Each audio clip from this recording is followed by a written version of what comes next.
CM Shivraj Singh Chouhan ground zero पर उतरे। उन्होंने विदिशा के बाढ़ग्रस्त इलाके का पहले हवाई सर्वे किया और फिर नाव में सवार होकर गंजबासौदा पहुंचे। बाढ़ के हालात का उन्होंने जायजा लिया। दो तस्वीरें आपकी टीवी स्क्रीन पर। विदिशा की सीएम शिवराज ने बाढ़ प्रभावितों को हर संभव मदद का भरोसा भी दिया है। लगातार मुख्यमंत्री एक्शन मोड में नजर आ रहे हैं। विदिशा में सबसे पहले उन्होंने हवाई सर्वेक्षण किया और उसके बाद ग्राउंड जीरो पर उतरकर उन्होंने स्थिति का जायजा लिया। अधिकारियों को तमाम तरह के दिशा निर्देश दिए। गंजबासौदा में बाढ़ प्रभावितों के बीच भी सूबे के मुखिया शिवराज सिंह चौहान नजर आए। अभी मैंने विदिशा, गुना और राजगढ़ जिले के बाढ़ पीड़ित क्षेत्र का दौरा किया। लगभग 25 गांव, विशेषकर विदिशा जिले में ज्यादा हैं, लेकिन गुना में भी, राजगढ़ में भी कुल मिला के 25 गांव पानी में घिरे हुए हैं। बेतवा का जल स्तर अभी कुछ जगह स्थिर है, लेकिन गांव गड़ला, ताजला जैसे गांव में ग्रामीण बुरी तरह से फंसे हुए हैं। रेस्क्यू ऑपरेशन लगातार जारी है। हम वोट के माध्यम से भी निकाल रहे हैं लोगों को। एक ऑपरेशन में स्वयं में गया, वोट के माध्यम से लोगों को निकाल के लाए। और एयरफोर्स के हेलीकॉप्टर भी, दो हेलीकॉप्टर रेस्क्यू के ऑपरेशन में लगे हैं। एनडीआरएफ लगी है, एसडीआरएफ लगी है, जिला प्रशासन, कलेक्टर, एसपी और स्थानीय जो हमारा प्रशासन है वो पूरी ताकत से लोगों को बचाने में और निकालने में लगा हुआ है। संपत्ति के नुकसान का आकलन हम बाद में करेंगे, क्योंकि फसलें भी डूबी है और घर भी डूबे हैं, लेकिन पहली प्राथमिकता है लोगों की जिंदगी बचाना।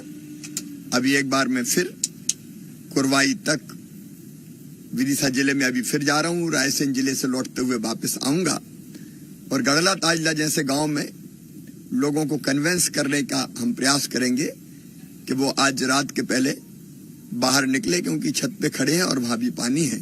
तो कोशिश यही होगी कि एक भी जिंदगी ना जाए, हम सबको सुरक्षित बचा लें और इस संकट से निकाल लें। और मध्य प्रदेश में बाढ़ के हालात के बीच सीएम शिवराज ने सभी मंत्रियों के साथ वर्चुअल मीटिंग की। इसमें बाढ़ की स्थिति को लेकर चर्चा हुई। सीएम शिवराज सिंह चौहान ने भारी बारिश से प्रभावित क्षेत्रों का दौरा करने के निर्देश सभी मंत्रियों को दिए। साथ ही साथ लोगों की भी मदद करने को कहा गया। आज शिवराज कैबिनेट की बैठक भी होने वाली थी, लेकिन प्रदेश में बारिश और बाढ़ को लेकर जो हालात पैदा हुए उसको देखते हुए कैबिनेट बैठक को रद्द करके सभी मंत्रियों के साथ बाढ़ को लेकर बैठक हुई है। तो लगातार मुख्यमंत्री एक्शन मोड में नजर आ रहे हैं। सभी मंत्रियों के साथ उन्होंने मीटिंग की। विदिशा से इस वक्त मेरे साथ मेरे सहयोगी प्रमोद शर्मा मौजूद हैं। प्रमोद, क्योंकि आप खुद ग्राउंड जीरो पर मौजूद हैं और लगातार हर एक तस्वीर आप दर्शकों तक पहुंचा रहे हैं, अभी ताजा हालात क्या कुछ हैं? जो रेस्क्यू ऑपरेशन चल रहा है उसमें कितनी सफलता मिली और सीएम खुद क्योंकि मॉनिटर कर रहे हैं, क्या दिशा निर्देश मुख्यमंत्री की ओर से?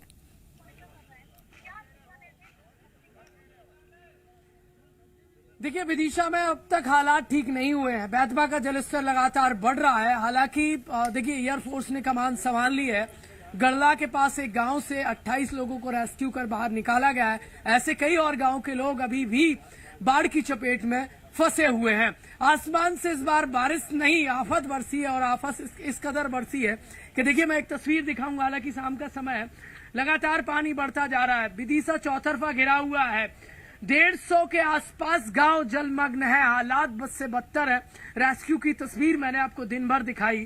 देखिए, अब जब जब संकट होता है तब तब सेना मोर्चा संभालती है। ये तस्वीर आप देखिए। हालांकि शाम का समय है, ज्यादा कुछ नजर नहीं आएगा, लेकिन जो नजर आएगा वो सिर्फ पानी ही पानी नजर आएगा। देखिए, घर हो, मकान हो, दुकान हो, सब इस जल प्रलय की आगोश में आते नजर आ रहे हैं और चौतरफा बस आसमान की तरफ।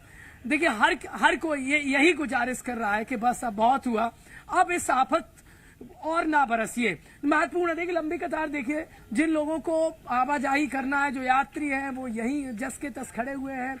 वाहन है वो लंबा जाम लगा हुआ है, क्योंकि ये वो NH है जो कनेक्ट करता है भोपाल विदिशा को, वो जाम हो गया है। पानी ऊपर है, रायसेन से कनेक्शन कट गया है। विदिशा जिला मुख्यालय का कनेक्शन तहसील जिला किसी से भी नहीं जुड़ा है। देखिए, कोई भी विदिशा में तो हालात ऐसे हैं कि एक मंजिला तक भवन डूब गए। यहाँ पर देखिए कुछ लोग आवाजाही कर रहे थे, सड़क के ऊपर पानी है तो यहाँ पर फोर्स तैनात कर दी गई है।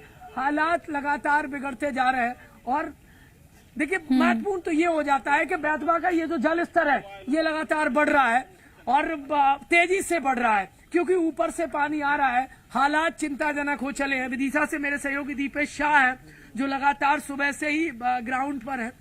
बेतवा का पानी तेजी से बढ़ रहा है। शहर के हिस्से ऐसे नजर आ रहा है जैसे नदी शहर के अंदर एकदम से प्रवेश किया। ये सही है जी। अब बेतवा का जो पानी था अब नदी से बढ़कर शहर की तरफ बढ़ रहा है और ये हाल चिंताजनक है क्योंकि जो निचली बस्तियां थी वो लगभग जा रहा था कि कम हो रहा है पानी, लेकिन यहाँ पर लोग बता रहे हैं कि बढ़ रहा है। पानी सुबह से बल्कि 3 से 3.5 फीट ऊपर हो गया है क्योंकि जो पानी भोपाल और आसपास के क्षेत्र का पानी वो भी अब धीरे धीरे नीचे विदिशा में और बेतवा की तरफ बढ़ रहा है। तो जो पानी निचली बस्तियों तक था वो अब ऊपर की तरफ बढ़ रहा है और अब ये चिंताजनक है क्योंकि अब जो राहत शिविर के जो लगातार कार्य जारी थे अब उनको और बढ़ाना पड़ेगा क्योंकि जो निचली बस्तियों के साथ जो और थोड़ी बस्तियां रह गई थी वहां भी अब पानी घुटने के और ऊपर तक चला गया है। लाजमी है क्योंकि देखिए गांव में अभी भी बहुत बड़ी तादाद में लोग फंसे हुए हैं, उनको वहां से निकालकर सुरक्षित स्थान पर लाया जा रहा है तो यकीनन राहत शिविर बढ़ाने होंगे। लेकिन सबसे बड़ी बात किसानों की फसल चौपट हो गई है। ये बहुत महत्वपूर्ण मन ये करता है कि मैं अपना घर और सामान छोड़ के कैसे जाऊं। उसके कारण कुछ लोग घिर जाते हैं लेकिन उनको भी हम सुरक्षित रख पाए, रेस्क्यू करके भी निकाला। प्रशासन ने जनता के सहयोग से, सबके सहयोग से, अलग अलग संस्थाओं के सहयोग से बहुत बेहतर काम किया जिसके कारण हम जिंदगियां बचा पाए। सर अभी भी कई जिलों में जिस तरीके से अलर्ट जारी है, हेवी रेन का अलर्ट जारी, तो उसको लेकर किस तरीके? देखिए अभी तो हमारी चिंता क्योंकि बारिश कल रात से बंद है लोगों को निकाल के लाने की, और इसलिए मैं खुद भी बोट से लोगों को निकालने गया ताकि लोगों के मन में एक विश्वास पैदा हो सके कि हमारा मुख्यमंत्री खुद मैदान में है और टीम भी पूरी ताकत से काम कर सके। अभी तत्काल भारी बारिश की संभावना नहीं है। एक कम दबाव का क्षेत्र और बन रहा है। हम अब सतर्क है पूरी तरह से। लोगों की जिंदगी बचाना, सुरक्षित स्थानों पर रखना ये हमारी प्राथमिकता है। तो सारे उपाय हम कर रहे हैं। सर लोगों के घरों का भी थोड़ा नुकसान हुआ? नुकसान काफी हुआ है, फसलें तबाह हो गई है और मुझे चिंता पहली थी जान की, लेकिन अब लोगों के नुकसान के कारण जो दिक्कतें जनता को पैदा हुई है उन दिक्कतों को दूर करने में अभी अपना ध्यान लगाऊंगा। पूरी टीम जुटेगी। पहली प्राथमिकता ये है कि पानी उतरे। अभी भी कई जगह पानी उतरा नहीं है। कुछ जगह अभी भी कुरवाई में जैसे भयानक स्थिति है, पानी बढ़ रहा है कुरवाई और आसपास के गांव में, तो हम वहां भी लगातार नजर रखे हुए हैं। एनडीआरएफ की टीमें वहां भी पहुंच गई है। तो पहली प्राथमिकता लोगों को बचाना। पानी उतरते ही हम क्षति का आकलन करेंगे और फिर जनता को इस संकट में से निकालेंगे, नुकसान की भी भरपाई करेंगे। सड़क पुल पुलिया इनको भी देखिए कई चीज, फसलें चली गई, सड़क पुल पुलिया क्षतिग्रस्त हुए हैं, ट्रांसफार्मर बिजली के सब स्टेशन पानी में डूबे हुए हैं। विदिशा में हमारे फिल्टर प्लांट है जो वाटर सप्लाई के लिए बने हुए हैं वो पानी में डूबे हुए हैं। तो कई चीजें, पुल पुलिया सड़क तो ध्वस्त हुई है। तो पूरा आकलन करने के बाद युद्ध स्तर पर उसको ठीक करने में जुटेंगे हम लोग। कई जगह बिजली की सप्लाई भी नहीं हो पा रही, उसको लेकर नहीं, जहाँ पानी भरा हुआ है, सब स्टेशनों में पानी है, ट्रांसफार्मर डूबे हुए, वहां तो बिजली वैसे ही बंद करनी जरूरी है कि नहीं तो पानी से फैल के पता नहीं कितने लोगों की जिंदगी ले ले। तो पहले तो पानी उतरे, उसके बाद युद्ध स्तर पर हम ठीक करेंगे। लेकिन भोपाल जैसे शहरों में जब विद्युत सप्लाई पेड़ों के गिरने के कारण बाधित हुई थी वो बहाल कर दी गई है। सर एक चीज मध्य प्रदेश में अक्सर देखने को मिलती है और अभी भी लोग बाग लापरवाही करते हैं कि जहां पर रेपटे पे पानी बहता रहता है उससे गाड़ियां क्रॉस करते हैं या उसको। नहीं, मैं तो यही अपील करता हूं दोनों तरह की चीजें। एक, पानी अगर है तो प्रशासन के कहने पे कृपया करके निकलें, जिद ना करें। नहीं तो लोगों को लगता है कि पहली मंजिल पे चढ़ जाएंगे, दूसरी मंजिल पे आ जाएंगे और उसी में कई बार बहुत बड़ा नुकसान हो जाता है। और दूसरे, ऐसी हालत में कभी भी पुल पुलियों पे से निकलने की जिद नहीं करना चाहिए। पानी किसी को नहीं छोड़ता। की जिंदगी बचाना ये पहली प्राथमिकता है, ये कहते हुए मुख्यमंत्री शिवराज सिंह चौहान इसके अलावा उन्होंने ये भी कहा कि जैसे ही पानी उतरेगा वैसे ही क्षति का आकलन होगा, भरपाई सरकार करेगी।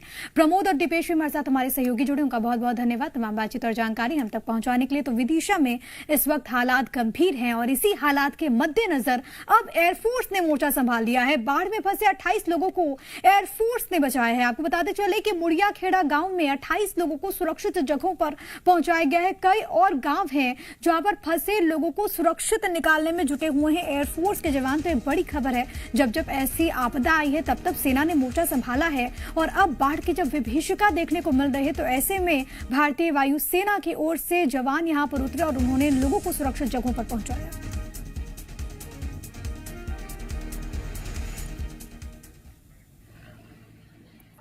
इस बीच एक बड़ी खबर है कि बाढ़ के हालात पर वीडी शर्मा ने चर्चा की है। बाढ़ प्रभावित जिलों के पार्टी के जिला अध्यक्षों के साथ प्रदेश अध्यक्ष ने चर्चा की है। वीडी शर्मा ने पार्टी जिला अध्यक्षों से फोन पर बात की। बाढ़ प्रभावित इलाकों में लोगों की मदद करने की इस दरमियान उन्होंने अपील की है और इन इलाकों में जरूरतमंदों को जरूरी चीजें मुहैया करवाने के भी प्रदेश भाजपा अध्यक्ष ने निर्देश दिए। बाढ़ के जो हालात बने हैं और 48 घंटे से लगातार अति बारिश होने के कारण से जो जनजीवन प्रभावित हुआ है उसको लेकर के हम सब लोगों ने निर्णय लिया कि सभी कार्यकर्ता इस काम में जुटे, लोगों की मदद करें, सहायता शिविर लगाएं और हर प्रकार से जरूरतमंदों को जिस प्रकार की जरूरत है लोगों को सुरक्षित स्थान पर पहुंचाना, लोगों को भोजन से लेकर के अन्य प्रकार की जो जरूरत है चाहे मेडिसिन किसी प्रकार की, उन सारी चीज़ों की उपलब्धता हो। भारतीय जनता पार्टी के सभी जिलाध्यक्ष, सारे पदाधिकारी, मंडल से लेकर नीचे तक के कार्यकर्ता इस काम में बहुत गंभीरता के साथ जुटे हैं और सभी कार्यकर्ताओं को हमने ये अपील की कि इस समय हम केवल और केवल बाढ़ में प्रभावित जो लोग हैं उनकी मदद करने का काम करें। वहीं रायसेन में लगातार हो रही बारिश की वजह से हाहाकार मचा है। नदी नाले उफान पर हैं, कई स्कूल से पानी भर गया। सांची ब्लॉक के हाई स्कूल की बात करें तो यहाँ लगभग 8 फीट पानी भरा हुआ है और इससे स्थितियां और भी ज्यादा गंभीर बन गई।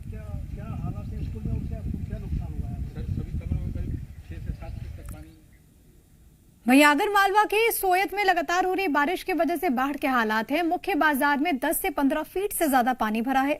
सड़कें तालाब बन चुकी हैं। लोगों के घर में बारिश का पानी घुसने लगा। लबालब भरे कुंडालिया बांध के 10 गेट खोल दिए गए हैं। इसकी वजह से काली सिंध नदी में उफान आ गया।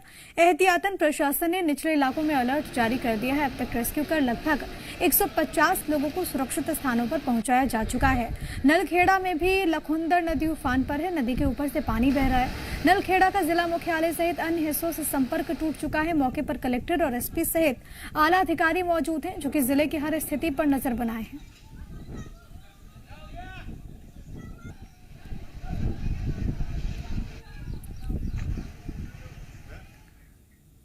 खबर टीकमगढ़ से है, जहां के बड़ा गांव धसान गांव में भारी बारिश ने सरकार की महत्वाकांक्षी सीएम राइजिंग स्कूल योजना पर पानी फेर दिया।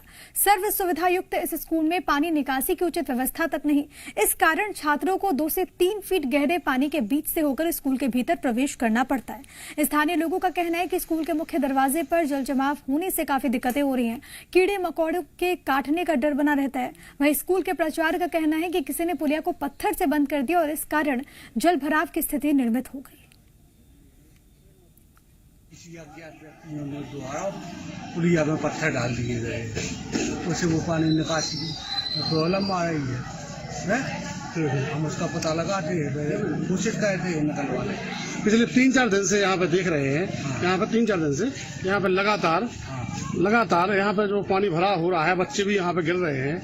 ऐसे में आपने कहीं पे अवगत नहीं कराया किसी को? आज ही हुआ है, 3-4 दिन पहले से हुआ है। अच्छा, हाँ। वक्त एक ब्रेक का, खबरें लगातार जारी हैं, बने रहिए।